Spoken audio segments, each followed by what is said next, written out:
You ask Tiger to solve. This deals with linear equations with one unknown. The final result is x equals 8/9.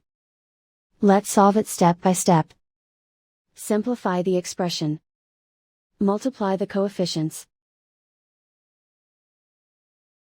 Expand the parentheses. Simplify the arithmetic.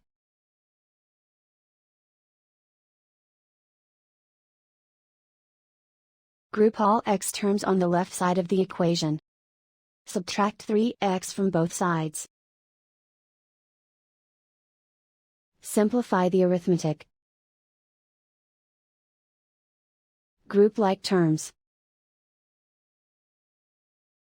Simplify the arithmetic. Isolate the x. Divide both sides by 9. Simplify the fraction.